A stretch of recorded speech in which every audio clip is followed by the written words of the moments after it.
कार्तिक पौर्णिमेचा सण कार्तिक महिन्याच्या शुक्ल पक्षाच्या पौर्णिमेला साजरा केला जातो। या दिवशी स्नानाला अनन्यसाधारण महत्त्व आहे।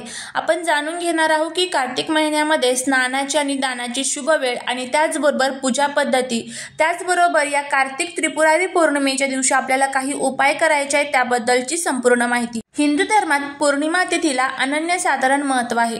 कार्तिक महिन्यात येणारी पौर्णिमा अत्यंत पवित्र आणि खास मानली जाते। कार्तिक पौर्णिमेच्या दिवशी देव दीपावली देखील साजरी केली जाते। देव दीपावली हा देवांच्या दिवाळीचा उत्सव म्हणून ओळखला जातो। असे मानले जाते की कार्तिक पौर्णिमेच्या दिवशी भगवान शंकराने त्रिपुरासूर नावाच्या राक्षसाचा वध केला होता।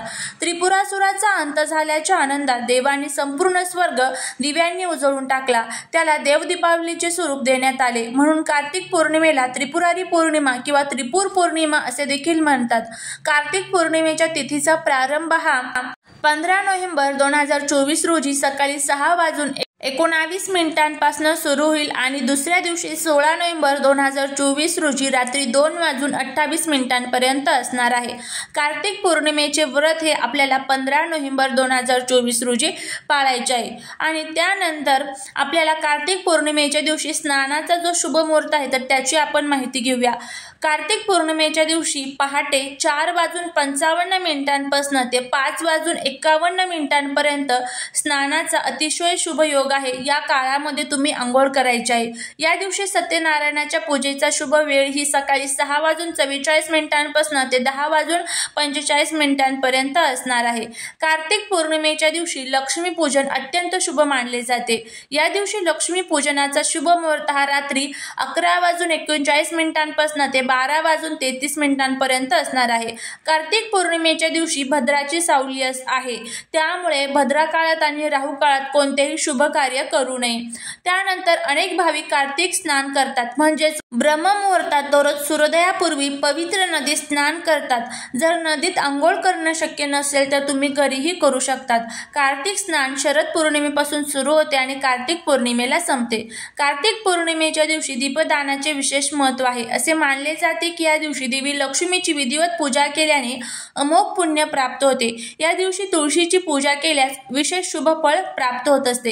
कार्तिक पौर्णिमेच्या दिवशी देवी लक्ष्मीला प्रसन्न करण्यासाठी चंद्राला अर्घ्य द्यावे। धनाची देवी लक्ष्मीची कृपा प्राप्त करण्यासाठी पिंपळाच्या झाडाची पूजा करावी। कार्तिक पौर्णिमेच्या दिवशी मुख्य दरवाजावर दिवा लावावा। या दिवशी पवित्र नदीत स्नान करून दीपदान केल्यास आर्थिक समृद्धी येते असे मानलं जातं।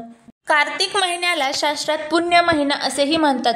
पुराणानुसार जे फळ सामान्य दिवसात हजारो वेळा गंगा स्नान केल्यानं किंवा प्रयागामध्ये कुंभ स्नानाच्या वेळी गंगेच्या स्नानाचे मिळते, तसंच फळ कार्तिक महिन्यात सूर्योदयाच्या पूर्वी कोणत्याही नदीत स्नान केल्याने मिळतं।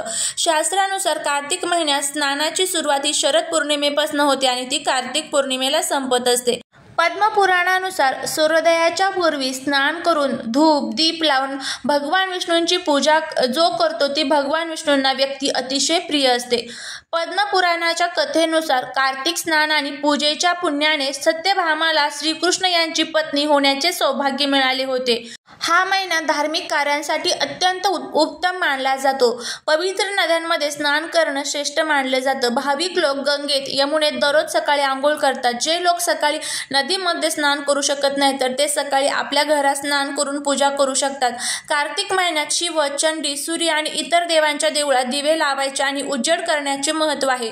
या महिन्यात भगवान श्री विष्णूचे फुलांनी अभिवादन केले पाहिजे। असे केल्याने अश्वमेघ यज्ञाच्या समपुण्य फळ मिळतं। कार्तिक महिन्याच्या पौर्णिमेला मनुष्याने स्नान न करता राहू नये। कार्तिक महिन्यात षष्ठीला कार्तिक उपवासाचे अनुष्ठान केले जाते।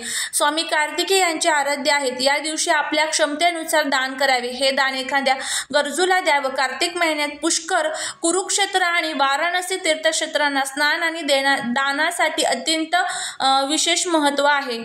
तर हे कार्तिक स्नान का केलं जातं याची संपूर्ण माहिती आपण बघितलेली आहे। कार्तिक महिन्यातील उद्या आहे कार्तिक त्रिपुरारी पौर्णिमा। तुम्ही विचार करा, या दिवशी देव दीपावली सुद्धा असते, तर किती महत्त्वाचा आणि शुभ दिवस आहे। तर या कार्तिक त्रिपुरारी पौर्णिमेच्या दिवशी आता प्रत्येकाला गंगा नदीमध्ये किंवा कोणतीही पवित्र नदी असू द्या तिथे स्नान करणं शक्य नसतं।